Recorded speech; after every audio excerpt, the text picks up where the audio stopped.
we are going to talk about lecture 15 from biology and lecture. So today our topic of discussion is about lichens and mycorrhiza, and these two topics are important long questions according to examination point of view. यानी ये questions अक्सर board के exams में पूछ लिए जाते हैं। तो हम इनको डिस्कस करते हैं कि lichens क्या हैं। Lichens are the mutualistic symbiotic association between two organisms, यानी कि ये ऐसा ताल्लुक है जो दो मुख्तलिफ जानदारों के दरमियान होगा, सिम्बायोटिक होगा और म्यूचुअलिस्टिक होगा, यानी कि इसमें दोनों जानदार एक दूसरे को फायदा पहुंचा रहे होंगे। और वो दो जानदार कौन से हो सकते हैं? फॉर एग्जाम्पल एल्गी, जिसे सब्ज काई भी कहा जाता है, और दूसरा जानदार होगा इसमें फंजाई। ये दोनों जानदार क्या बना रहे हैं? लाइकन्स को, जो कि एक कंपोजिट ऑर्गेनिज्म है। कंपोजिट से मुराद मुरक्कब होगा एक से ज्यादा जानदारों का या फिर एक से ज्यादा जानदारों से मिलकर बना हुआ ऑर्गेनिज्म। और ये दो जानदार जो हमने देखे लाइकन्स में, एल्गी और फंजाई, ये एक दूसरे को क्या फायदा पहुंचा रहे हैं, इसकी डिटेल हम डिस्कस करेंगे। और उसके बाद हम देखेंगे माइकोराइजा। माइको का मतलब फंजाई और राइजा मीन राइजोइड्स, या फिर हम कहेंगे रूट्स। तो एक पार्टनर हम यहां भी देख रहे हैं लाइकन्स की तरह, फंजाई हेट्रोट्रॉफ है और दूसरा ऑटोट्रॉफ होगा, यानी कि हायर वस्कुलर प्लांट्स की रूट्स होंगी। लाइकन्स में भी फंजाई हेट्रोट्रॉफ था और एल्गी जो हमने देखा था वो ऑटोट्रॉफ था। तो यहां पर भी फंजाई हेट्रोट्रॉफ होगा और किसके साथ एसोसिएशन होगा, ताल्लुक होगा उसका हायर वस्कुलर प्लांट्स की रूट्स के साथ। और हम जानते हैं हेट्रोट्रॉफ्स दूसरों से खुराक लेते हैं और ऑटोट्रॉफ्स खुद खुराक तैयार करते हैं। इनकी डिटेल हम स्टडी करते हैं with diagrams and animation also. Fungi form two key mutualistic symbiotic associations. Fungi क्या बनाता है? दो अहम म्यूचुअलिस्टिक सिम्बायोटिक एसोसिएशंस। म्यूचुअलिस्टिक हमने पढ़ा था, दो जानदार एक दूसरे को बाहम फायदा पहुंचाते हैं, और सिम्बायोसिस दो जानदार एक साथ रहते हैं, और एसोसिएशन का मतलब क्या होगा? ताल्लुक होगा। यहां से भी हम देख सकते हैं कि म्यूचुअलिस्टिक सिम्बायोटिक एसोसिएशन की बात क्या की जा रही है। It is an association of benefit to both partners. ये एक ऐसा ताल्लुक है जिसमें बेनिफिट यानी फायदा होता है दोनों पार्टनर्स को। और इस तरह के एसोसिएशन की एग्जाम्पल क्या है? Lichens and mycorrhiza. सबसे पहले हम लाइकन्स को स्टडी कर लेते हैं। अगेन वही बात रिपीट हो रही है। Lichens are mutualistic symbiotic associations. ये ऐसा ताल्लुक है जिसमें दो एक साथ रहने वाले जानदार एक दूसरे को बाहम फायदा पहुंचा रहे हैं। और ये जानदार अब हम स्टडी करेंगे अकॉर्डिंग टू बुक कि कौन से हो सकते हैं जो एक दूसरे को फायदा पहुंचा रहे हैं। फंजाई, हेट्रोट्रॉफ और फोटो ऑटोट्रॉफ्स में एल्गी या साइनोबैक्टीरिया हो सकते हैं। तो फंजाई हेट्रोट्रॉफ है और यहां पर एग्जांपल दी जा रही है फोटो ऑटोट्रॉफ्स की। यह आपने पॉइंट क्लियर करना है अपना कि फंजाई है और बुक में लिखा हुआ है सर्टेन फोटो ऑटोट्रॉफ्स। इन दोनों के दरमियान ताल्लुक को लाइकन कहा जा रहा है। तो photo autotrophs, photo mean light होगा, autotroph means those organisms which can prepare their own food in the presence of light, यानी कि ऐसे जानदार जो लाइट की मौजूदगी में अपनी खुराक खुद तैयार कर सकते हैं, वो फोटो ऑटोट्रॉफ्स होंगे। और उनमें दो एग्जांपल्स हैं, एल्गी और या फिर साइनोबैक्टीरियम हो सकते हैं, जो कि लाइकन्स की फॉर्मेशन में हिस्सा ले रहे होंगे। तो इन दोनों जानदारों को हमने देखा कि फंजाई हेट्रोट्रॉफ हैं और फोटो ऑटोट्रॉफ। तो थोड़ा बहुत हमें यहाँ से आइडिया हो जाना चाहिए कि दोनों को आपस में क्या फायदा होगा।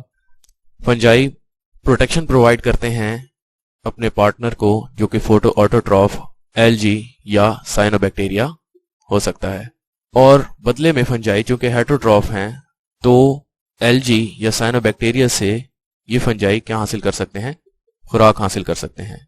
फंजाई ने एल्गी को प्रोटेक्शन दी या साइनोबैक्टीरियम को, और इनसे बदले में प्रिपेयर्ड फूड हासिल की, बनी बनाई खुराक हासिल करेंगे। तो ये दोनों एक दूसरे के साथ म्यूचुअलिस्टिक एसोसिएशन बनाएंगे, यानी कि हम फायदे वाला ताल्लुक बनाएंगे। और अकॉर्डिंग टू बुक अगर हम स्टडी कर रहे हैं तो यहाँ से ये जानना भी जरूरी है, जो ब्रैकेट्स के अंदर ये एग्जांपल्स दी गई हैं, ascomycetes, imperfect fungi and few basidiomycetes, ये तीनों क्या हैं? फंजाई हैं जो कि एल्गा या साइनोबैक्टीरियम के साथ मिलकर लाइकन की फॉर्मेशन करते हैं।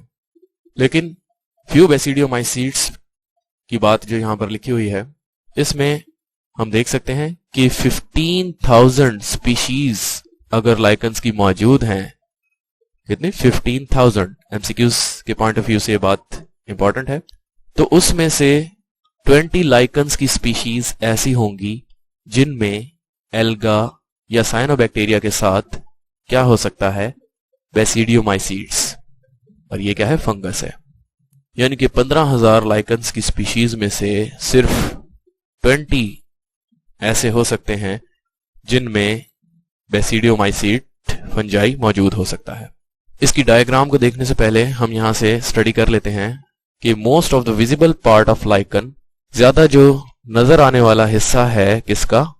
लाइकन्स का, वो मुश्तमिल होता है, कंसिस्ट करता है किस पर? फंगस पर। एंड एल्गल कंपोनेंट्स, और जो एल्जी के हिस्से हैं, present with in the hyphae, और वो हाइफी के अंदर मौजूद होते हैं। और ये एमसीक्यूज के लिहाज से बहुत इंपॉर्टेंट पॉइंट है कि जो मोस्ट विजिबल पार्ट है लाइकन्स का, वो क्या है? फंगस पर कंसिस्ट करता है। यानी कि हमें जो नजर आता है वो फंजाई होता है, और उसके अंदर एल्जी के हिस्से मौजूद होते हैं फंगल हाइफी के नीचे। Fungus protects the algal partner. अब यहां से वही बात की जा रही है म्यूचुअलिस्टिक एसोसिएशन की। फंजाई क्या करता है?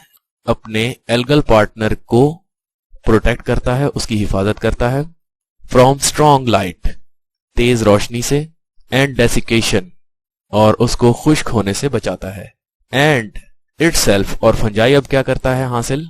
गेट फूड, खुराक हासिल करता है किससे? एल्गा से। और क्या कहा जा रहा है यहां पर? Get food through the courtesy of alga. Courtesy का मतलब शुक्रिया के तौर पर। एल्गा की हिफाजत करता है और शुक्रिया के तौर पर उससे क्या हासिल करता है? फूड हासिल करता है through the courtesy of alga. यहां पे हम लाइकन्स को देख रहे हैं, ये बियर रॉक पर मौजूद है, ये भी लाइकन्स हैं, और ये भी लाइकन्स की टाइप्स हैं। अब इनकी हम डिटेल को स्टडी करेंगे। बुक में कुछ इस तरह से डायग्राम दी गई है कि लाइकन्स के बारे में जो बताया जा रहा है, जो दो जानदारों के दरमियान म्यूचुअलिस्टिक सिम्बायोटिक एसोसिएशन है, उसमें यहां पर दिखाया जाता है बुक में कि सरफेस लेयर, सतह की लेयर है जिस पर फंगल हाइफी मौजूद हैं, फंजाई के थ्रेड्स मौजूद हैं, धागे, और उसके बाद यहां पर शो किया जा रहा है फंगल हाइफी इंटरवोवन है। इंटरवोवन का मतलब बुने हुए हैं या फिर लिपटे हुए हैं किसके साथ? फोटोट्रॉप्स के साथ, यानी कि एल्गा के साथ लिपटे हुए हैं फंजाई के हाइफी। और उसके नीचे वाली लेयर में बताया जा रहा है कि फंजाई के हाइफी क्या है? लूजली वोवन है, यानी कि यहां पर इनके दरमियान में स्पेसेस ज्यादा नजर आ रही हैं, या फिर ये ढीले ढाले से मौजूद हैं। यहां पर लूजली वोवन हाइफी हैं फंजाई के। और हाइफी हम पढ़ चुके हैं कि थ्रेड लाइक स्ट्रक्चर है, धागे नुमा साख्त है फंजाई की। और उसके बाद सबसे नीचे वाली लेयर दिखाई जाती है बुक में कि जो फंगल हाइफी पर कंसिस्ट करती है। ऊपर वाली कॉम्पैक्ट लेयर है, और उसके बाद जो लेयर नजर आ रही है दरमियान में वो लूजली अरेंज्ड है, और उसके बाद अगेन लास्ट में क्या है? कॉम्पैक्ट फॉर्म होगी, यानी कि यहां पर फंजाई के हाइफी बहुत ज्यादा कॉम्पैक्ट फॉर्म में होंगे, इकट्ठे हुए होंगे, एक दूसरे के नजदीक होंगे। और यहां पर क्या है? किसके साथ जुड़ा हुआ है ये लाइकन? रॉक के साथ या फिर अदर सरफेस के साथ, दूसरी सतह के साथ। और यहां पर बुक में आपको सरेडिया दिखाया जा रहा है। इसी बुक की डायग्राम को हम आसान करके समझेंगे कि यहां पर ये अपर कॉर्टेक्स कहलाएगा, ऊपर वाला हिस्सा लाइकन्स का, जिसमें कॉम्पैक्ट फंगल हाइफी मौजूद होंगे, यानी कि एक दूसरे के साथ मजबूती से मिले हुए फंजाई के हाइफी। ये फंजाई के धागे देख रहे हैं, ये सारा क्या है? फंजाई की बॉडी है, और ये फंजाई के धागे नजर आ रहे हैं हाइफी, जो कॉम्पैक्ट फॉर्म में मौजूद हैं सबसे ऊपर लाइकन्स में। और उसके बाद यहां पर एल्गल जोन नजर आ रहा है, जहां पर एल्जी मौजूद होंगे, इसके autotrophic partner.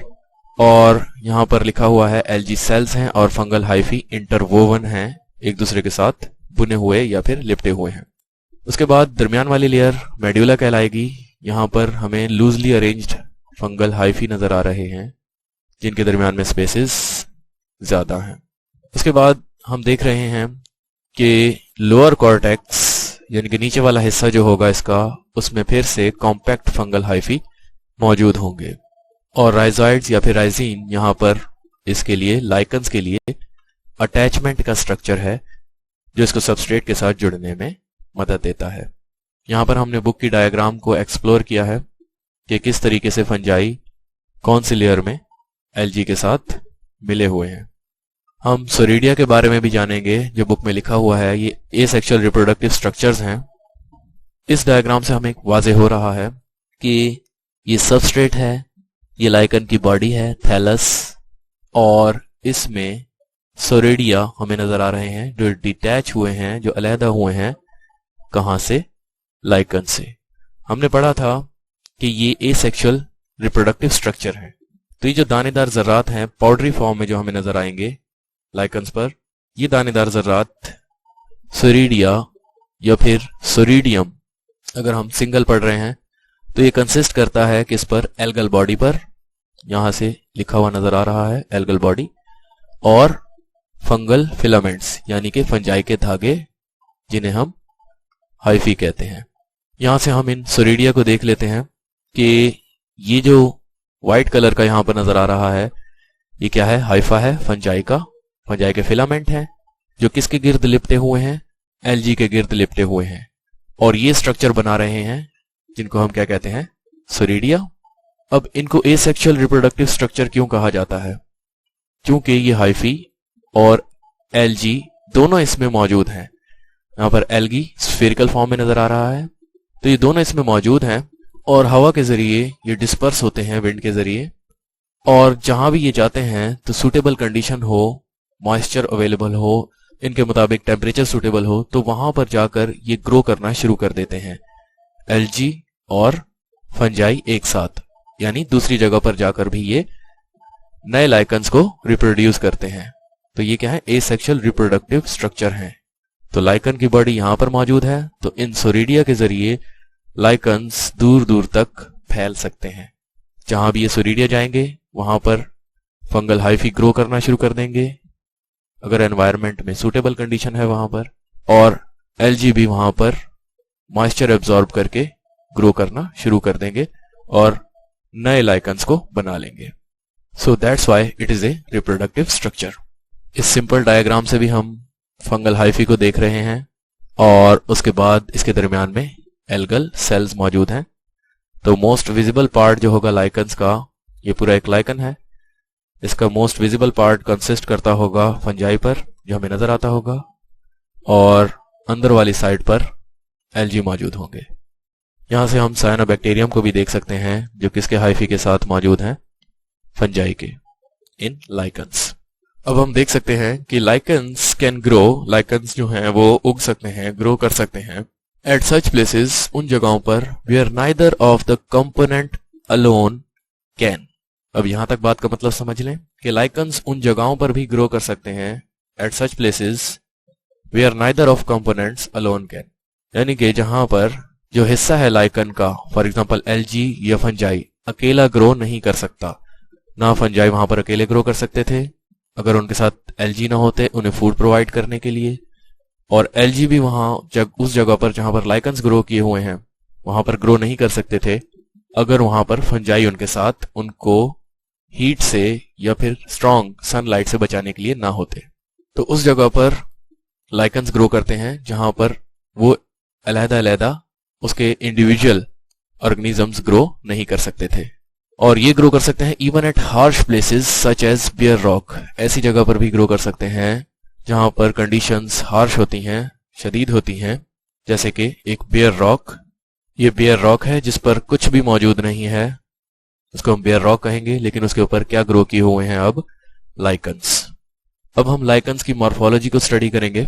Lichens very in colour, shape, overall appearance, यानी कि ये डिफरेंट हो सकते हैं, तब्दील हो सकते हैं। वेरी मैंने तब्दील हो सकते हैं शेप में, कलर में, या ओवरऑल अपीयरेंस के अंदर आपस में एक दूसरे से, और ग्रोथ फॉर्म के अंदर भी।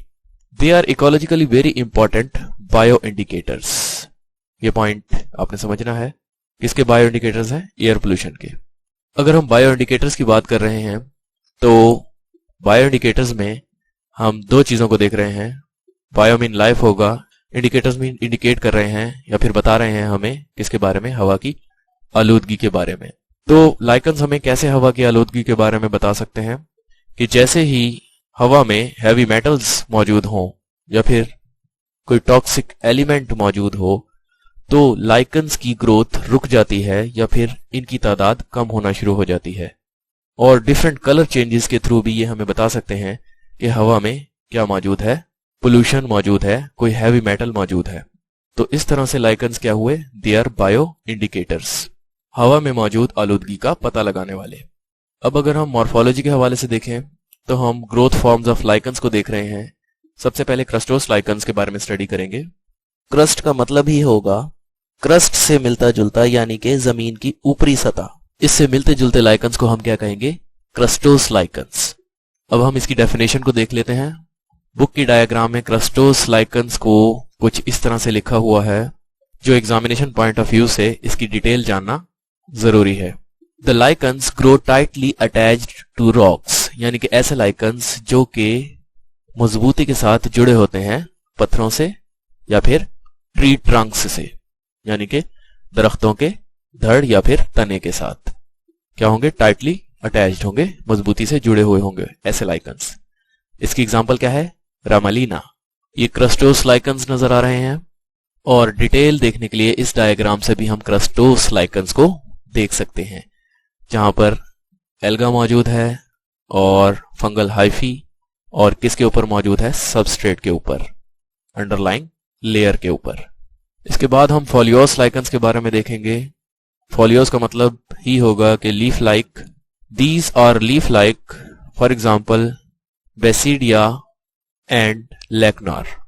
यहां से हम लीफ लाइक लाइकन्स को देख रहे हैं, फोलियोस लाइकन्स, और इस डायग्राम से भी हम उसका डिटेल्ड स्ट्रक्चर देख सकते हैं। ये फोलियोस लाइकन्स हैं जो कि लीफ लाइक नजर आएंगे। इसका ट्रांसवर्स सेक्शन हम देख रहे हैं, यानी इसको काट के। उसके बाद हम स्टडी करेंगे fruticose lichens. These form branching system. ये क्या बनाएंगे? ब्रांचिंग, यानी कि शाखें वगैरह बनाएंगे। इसकी एग्जांपल है पार्मिलिया। यहां पर आपके सामने ये ब्रांचेस नजर आ रही हैं, ये शाखें बनती हुई नजर आ रही हैं। तो ये किसकी ब्रांचेस हैं? फोलियोस लाइकन्स की। इनको अगर हम एक साथ देखें तो ऊपर से हमें क्रस्टोस लाइकन्स रॉक के साथ एक लेयर बनाते हुए नजर आएंगे, और फ्रूटियोस लाइकन्स ये हमें ब्रांचिंग की सूरत में नजर आएंगे यहां से भी, और उसके बाद फोलियोस लाइकन्स जो हैं वो हमें लीफ लाइक नजर आएंगे। इसके बाद हम स्टडी करेंगे माइकोराइजा के बारे में। माइकोराइजा का मतलब मैंने बताया था, माइको मीन फंजाई होगा, राइजा मीन राइजोइड्स या फिर रूट्स होंगी जिनके साथ फंजाई मौजूद होंगे। और वो रूट्स किसकी हो सकती हैं? हायर वस्कुलर प्लांट्स की।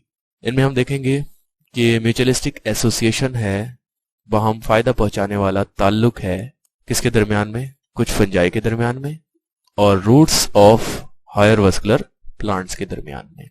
About 95% of all kinds of vascular plants, यानी कि ये एमसीक्यूज के लिए इंपॉर्टेंट बात है कि 95% जो वस्कुलर प्लांट्स हैं उनकी रूट्स में इस तरह का एसोसिएशन मौजूद होता है फंजाई के साथ, यानी कि वो माइक्रोहाइजल एसोसिएशन होगा। और वस्कुलर प्लांट्स कौन से होते हैं? जिनमें जाइलम और फ्लोएम मौजूद होगा, वो वस्कुलर प्लांट्स होंगे, यानी कि कंडक्टिंग टिश्यूज। हमें मालूम है जाइलम रूट्स से शूट्स तक क्या ट्रांसपोर्ट करता है? वो ट्यूब्स, जाइलम ट्यूब्स, वाटर को। और इसी तरह से फ्लोएम फूड को कंडक्ट करता है। वो ट्यूब्स जो होंगी, जो कंडक्टिंग टिश्यूज होंगे, वो दोनों क्या बना रहे होंगे? Vascular bundles. और जिनके अंदर ये जाइलम फ्लोएम वस्कुलर बंडल होंगे, उन प्लांट्स को हम वस्कुलर प्लांट्स कहेंगे। और उनके साथ अगर फंजाई मौजूद होंगे, एसोसिएशन होगा म्यूचुअलिस्टिक, तो वो क्या होगा? Mycorrhizal association. The fungal hyphae dramatically increases the amount of soil contact, यानी कि फंगल हाइफी बहुत बड़े पैमाने पर इंक्रीज करते हैं, ज्यादा करते हैं किसको? अमाउंट ऑफ सॉइल कॉन्टैक्ट, जमीन के साथ रूट्स का कॉन्टैक्ट बढ़ा देते हैं। And total surface area for absorption, और क्या चीज इंक्रीज कर रहे हैं, सतही रकबे को भी, किसके लिए, एब्जॉर्प्शन के लिए। हम इस बात को डायग्राम से देखेंगे कि कैसे सॉइल कांटेक्ट में इजाफा कर रहे हैं फंगल हाइफी, किसके, प्लांट्स के, वस्कुलर प्लांट्स के, और उसके लिए सरफेस एरिया भी इंक्रीज कर रहे हैं ताकि वो मिनरल्स को प्लांट ज्यादा से ज्यादा एब्जॉर्ब कर सके। यहां से हम इस ट्री को देख रहे हैं, इसकी रूट्स के साथ फंजाई मौजूद होंगे, तो हम देख सकते हैं कि ये फंजाई दूर दूर तक फैले हुए हैं और इसकी रूट्स के साथ अटैच हैं, तो इसका सॉइल के साथ कांटेक्ट भी बढ़ा रहे हैं और इसका सरफेस एरिया हम देख सकते हैं कितना ज्यादा हो चुका है इन फंगल हाइफी की वजह से। ये सारे फंगल हाइफी मौजूद हैं और जिसकी वजह से ये प्लांट, ये ट्री क्या कर सकता है, ज्यादा से ज्यादा मिनरल्स को एब्सॉर्ब कर सकता है और इसका ग्रोथ रेट भी डबल हो सकता है। तो यहां से हमने देखा सॉइल कांटेक्ट और एब्जॉर्प्शन के हवाले से। अब हम देखेंगे कि कौन कौन से मिनरल्स हैं जो कि एब्जॉर्ब होते हैं, जो प्लांट्स एब्जॉर्ब करते हैं, vascular plants, phosphorus, zinc, copper and other nutrients from the soil into the roots in fungal hyphae के जरिए। Such plant show better growth than those without this association.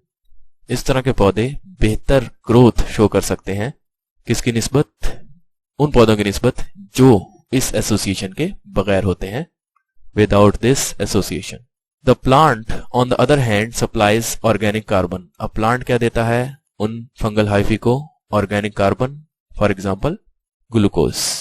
यहां से अभी हम देख सकते हैं कि ये फंगल हाइफी हैं जो किसके साथ अटैच हुए हुए हैं, प्लांट रूट्स के साथ, और वाटर और न्यूट्रिएंट्स को जज्ब करके दे रहे हैं प्लांट को, और बदले में इन प्लांट्स से ये फंजाई क्या ले रहे हैं, कार्बोहाइड्रेट्स यानी कि प्रिपेयर्ड फूड ले रहे हैं। फंजाई के न्यूट्रिएंट्स से प्लांट की ग्रोथ अच्छी होगी और बदले में फंजाई को फूड मिल जाएगी जो पौधे ने अपने लिए तैयार की थी। और इस डायग्राम से हम देख रहे हैं कि फंगल हाइफी जो है उनसे न्यूट्रिएंट्स अपटेक ज्यादा हो गई है।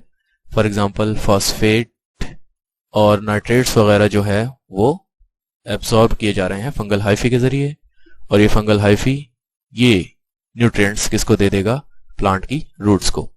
और यहां से हम देख सकते हैं कि रॉक्स के अंदर भी इवन के फंगल हाइफी बाज कंडीशन में पेनिट्रेट कर जाते हैं, जहां से वो मिनरल्स को मोबिलाइज करके रूट्स को प्रोवाइड करते हैं प्लांट की। ये म्यूचुअलिस्टिक सिम्बियोटिक एसोसिएशन की डायग्राम, जिसमें दोनों जानदारों का फायदा होगा। ये डायग्राम क्या शो कर रही है, roots with no mycorrhiza and roots with mycorrhizal association. अब दो इंपॉर्टेंट शॉर्ट क्वेश्चंस यहां पर हम समझेंगे। यहां से हम देख सकते हैं दो तरह के एसोसिएशन है, एंडोमाइकोराइजा और एक्टोमाइकोराइजा। एंडो मीन्स इनसाइड होगा और ecto means outside. Simple meaning है दोनों का कि जिस एसोसिएशन में फंगल हाइफी पेनिट्रेट कर जाएंगे यानी कि अंदर एंटर हो जाएंगे, किसके अंदर, सेल्स में, प्लांट रूट्स की, और क्या बनाएंगे, कॉइल्स बना सकते हैं या फूले हुए हिस्से स्वेलिंग्स बना सकते हैं या छोटी छोटी ब्रांचेस बना सकते हैं सेल्स के अंदर, and also extend out into the surrounding soil, और आसपास के सराउंडिंग में भी फैल सकते हैं। तो इसमें हम फंगल हाइफी की बात कर रहे हैं। Again I will repeat this कि फंगल हाइफी पेनिट्रेट कर जाएंगे सेल्स के अंदर प्लांट रूट्स की, जिसमें वो कॉइल्स, स्वेलिंग या मिन्यूट ब्रांचेस बनाएंगे। बुक में ये डायग्राम दी गई है कि जिसमें यहां से एंडोमाइकोराइजा शो किया जा रहा है, तो ये फंगल हाइफी सेल्स के अंदर पेनिट्रेट कर गए, तो ये एसोसिएशन एंडोमाइकोराइजा। इस डायग्राम से हमें बेहतर समझ आएगा कि ये रूट हेयर्स हैं और ये रूट का क्रॉस सेक्शन है, कटा हुआ हिस्सा है। तो हमने सिर्फ इस हिस्से को अलग करके देखा कि यहां पर फंगल हाइफी किस तरीके से रूट सेल्स के अंदर मौजूद होते हैं। तो ये फंगल हाइफी, यहां पर हमें रूट हेयर्स नजर आ रहे हैं, ये फंगल हाइफी इस सेल के अंदर मौजूद हैं, इस सेल्स के अंदर भी मौजूद हैं, और यहां पर ये थैलियां बना रहे हैं, वेजिकल्स इस सेल के अंदर, और ये अर्बस्कल्स जो हैं ये क्या है, गुच्छेदार स्ट्रक्चर बना रहे हैं फंजाई इस कॉर्टेक्स के सेल्स में, इन सेल्स के अंदर। यहां से हमने एंडोमाइकोराइजा देखा जिसमें फंगल हाइफी सेल्स के अंदर पेनिट्रेट कर गए थे, प्लांट की रूट्स के। और उसके बाद हम देखेंगे उसके अपोजिट होगा कि hyphae which surrounds and extend between the cells, जो सेलों के दरमियान में होते हैं या फिर सेलों को घेरे हुए होते हैं, सराउंड किए हुए होते हैं, लेकिन डू नॉट पेनिट्रेट, उनमें पेनिट्रेट नहीं किए हुए होते सेल्स में, सेल की सेल वॉल को क्रॉस करते हुए उनके अंदर पेनिट्रेट नहीं होते। These are mostly formed with pine trees और आयरस। ये एग्जांपल्स हैं जिन ट्रीज के अंदर इस तरह का एसोसिएशन होगा एक्टोमाइकोराइजा का। However, mycelium extend far out into the soil in both kinds of mycorrhiza. तो माइसीलियम यानी कि फंगल बॉडी बहुत दूर तक फैली हुई होगी जमीन में, दोनों तरह की कंडीशन में, एक्टोमाइकोराइजा में भी और एंडोमाइकोराइजा में भी। तो हम यहां से देख रहे हैं कि एक्टोमाइकोराइजा के अंदर जो हाइफी हैं वो सेल्स के बाहर मौजूद हैं, लेकिन उसके अंदर पेनिट्रेट नहीं किए हुए। कौन सी कंडीशन है? एक्टोमाइकोराइजल कंडीशन है। तो जिस कंडीशन में हाइफी सेल के बाहर ही होंगे, कुछ इस तरीके से मूव कर रहे होंगे, सेल के अंदर पेनिट्रेट नहीं होंगे, दैट एसोसिएशन इज एक्टोमाइकोराइजल एसोसिएशन। इसके बाद हम देखेंगे कि फंजाई जो है उसके लिए कौन कौन सी एडेप्टेशंस हैं जिसकी वजह से वो बेटर ग्रो कर सकता है लैंड हैबिटेट पर। Fungi grow best in moist habitat, नमी वाली जगहों पर ज्यादा अच्छे से ग्रो करेगा fungi. But are found wherever organic matter is present, जहां पर उसे ऑर्गेनिक मटेरियल मिलेगा यानी कि कार्बोहाइड्रेट्स वगैरह मिलेंगे, वहां पर फंजाई मौजूद होगा। दे सर्वाइव ड्राई कंडीशंस, ये खुश्क कंडीशंस को भी सर्वाइव कर सकते हैं, उसमें भी बच सकते हैं। क्या करके?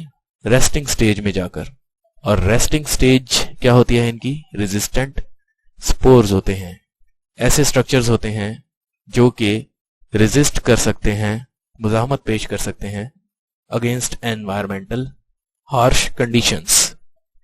फॉर एग्जांपल ड्रॉट कंडीशन, जैसे कि खुश्की वाली कंडीशन हो जिसमें पानी अवेलेबल ना हो, उसको रेजिस्ट कर सकते हैं, उसको बर्दाश्त कर सकते हैं। और ड्यूरिंग फेवरेबल कंडीशन ये स्पोर्स जर्मिनेट करके नए हाइफी, नई फंगल बॉडी बना सकते हैं।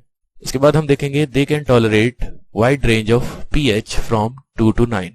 कुछ ऐसे ऑर्गेनिजम्स होते हैं जो एसिडिक कंडीशन में सर्वाइव नहीं कर सकते, मर जाते हैं, और कुछ ऐसे होंगे जो बेसिक कंडीशन के अंदर सर्वाइव नहीं कर सकेंगे। लेकिन फंजाई एसिडिक कंडीशन वाली पीएच 2 और बेसिक कंडीशन वाली पीएच 9 इसमें भी सर्वाइव कर सकते हैं, और इसी तरीके से बड़े पैमाने पर टेम्परेचर की तब्दीलियों को भी बर्दाश्त कर सकते हैं। और यहां से हम देखेंगे इंपॉर्टेंट पॉइंट, ये बेयर कर सकते हैं हाई ऑस्मोटिक प्रेशर को। ऑस्मोटिक प्रेशर हम कहेंगे कि जो सोल्यूट्स की वजह से प्रेशर जनरेट होता है, क्योंकि हम जानते हैं कि सोल्यूट्स जहां पर ज्यादा होंगे पानी वहीं मूव करेगा। तो ये बेयर कर सकते हैं हाई ऑस्मोटिक प्रेशर को, सच एज कॉन्सेंट्रेटेड साल्ट और शुगर सोल्यूशन, जैसे कि किस में होता है ये? जेली या फिर जैम्स के अंदर। क्योंकि माइक्रो ऑर्गेनिजम्स को अगर हम साल्टी एनवायरनमेंट में डालें तो उन माइक्रो ऑर्गेनिजम्स के साइटोप्लाज्म से वाटर निकल जाएगा और वो माइक्रो ऑर्गेनिजम्स डेड हो सकते हैं, क्योंकि उनके एक्सटर्नल एनवायरनमेंट में साल्ट्स ज्यादा होते हैं। तो साल्ट्स की वजह से माइक्रो ऑर्गेनिजम्स किल हो जाते हैं मोस्टली। लेकिन ये फंजाई साल्ट या शुगर सोल्यूशन के अंदर, फॉर एग्जांपल जैम और जेली के अंदर, जिसमें ज्यादा साल्ट्स हैं, ज्यादा ऑस्मोटिक प्रेशर है, वहां पर भी ये सर्वाइव कर जाते हैं। These features also help them in their survival on land, यानी कि यहाँ पर हेडिंग हम बना सकते हैं कि एडेप्टेशंस क्या हो सकती हैं फंजाई की टू सर्वाइव ऑन लैंड, तो हम उसमें सब लिख सकते हैं। Fungi store surplus food as lipid droplets and glycogen. तो ये दो चीजें हैं, ग्लाइकोजिन एंड लिपिड्स। एनिमल्स के अंदर भी glucose in the form of glycogen store होती है, तो ये इनका एक करेक्टरिस्टिक है जो कि एनिमल से मिलता जुलता है कि इनमें भी glucose in the form of glycogen store होती है, या फिर energy rich compounds lipid droplets की सूरत में फूड स्टोर हो सकती है उनकी फंगल बॉडी में। होपफुली आपको यहां पर कुछ बातें समझ आई होंगी। Wish you best of luck. Thank you.